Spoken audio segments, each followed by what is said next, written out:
increasingly common that for low-income students and students who are the first in their family to go to university, that they're more willing to look at either staying at home or staying within a travelable distance to their friends and family when making that decision. This video is partly motivated to give valuable and not inaccurate information, and it's also the result of my own strange outcome and ongoing journey, in fact, through higher education, in one of the most expensive and unequal cities in Western Europe, that is, London. So, several decades of research from higher education fieldwork have come to the same general conclusion, and you may already know what this conclusion is because you are living it. That in both Britain and elsewhere, mostly America, because that's the only place kind of in the Western Hemisphere that has more inequality than here. But there are also other places like Eastern Europe, but let's not get into that right now. They report that students from more affluent families experience easier transitions to university life than their poorer peers. So yeah, obviously feeling part of a university community is a critical part of undergraduate life. And it goes without saying, but obviously it needs to go and be said, that this sense of belonging, and it requires defining, is nebulous, but it is essential. And if you are able to indulge in extracurricular activities, it might be because you do have the time and money to do that. So each higher education provider, each university, has what some researchers call a habitus, a unique habitus or character.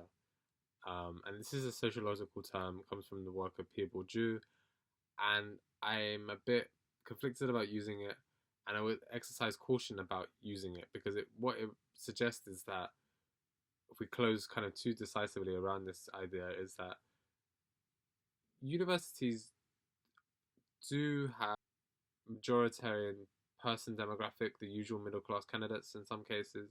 But having said that, universities, and especially universities in London, have characters, have kind of student populations which are more heterogeneous than um, the stereotype would suggest.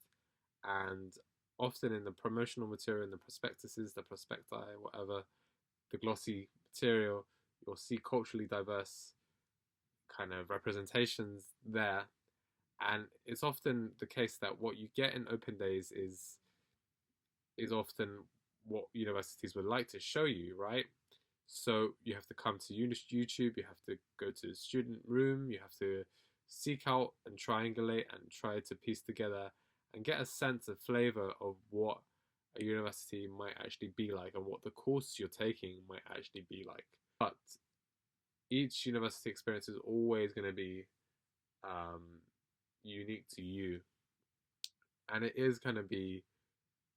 can be filtered through and understood by things like class and gender and race, and as those things interact also with the subject you're taking and the other students who may be different from you on your course. So these are things to think about, and I can't really speak to them because I can only speak to the things that I experienced and the things that I know. So let's just talk about those a little bit more, and I'll talk a little bit more generally about London universities as well. Even if you aren't a first generation student, this video just might help you build on some ideas. It hopefully might help you rearrange some misconceptions about certain universities and the differences in universities. It's worth saying the differences in a perceived prestige that universities in London have between Russell Group and the rest. This unfortunate hierarchy within British higher education has always kind of existed, mostly in the second half of the 20th century. It happens that, now we think about the Russell Group universities as kind of pooling the usual middle class university candidates, and your newer universities, the kind of former further education colleges and the former polytechnics like UEL or some others, also private providers that have really come into their own since the Conservative reforms, and they get Student Finance England funding, like UAL, University of the Arts, and other places like that, and University of Law, which I briefly went to for not so long. I would not recommend, sorry. Actually, but first, I just wanted to briefly sketch out the definition of a first generation student. Liz Thomas and Josie Quinn, in a book from 2006 that I have, it's not confined to any one country, but it's fairly good. And they say there has never been an attempt to theorize what a first generation entrant might be, only a quote unquote common sense understanding. When first generation entry to university is discussed, it is usually taken to mean that neither has had access to university education and completed a degree. A student may not be the first in the family to go to university if an older sibling has already entered, but they would still be of the first generation. It's just a definition, may not be useful to you. Queen Mary. I start with Queen Mary because it's an interesting case for first generation students.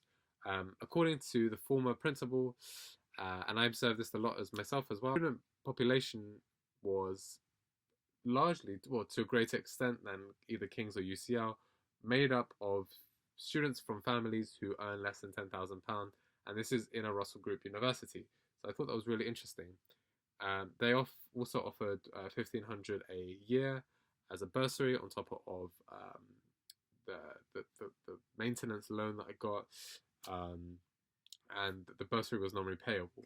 I know that UCL also offer a fairly generous tier, but also tiered. So it starts, I think, 2,500 a year bursary, and it scales down. I will put the link in the description to their widening participation report, which all universities have because they're meant to.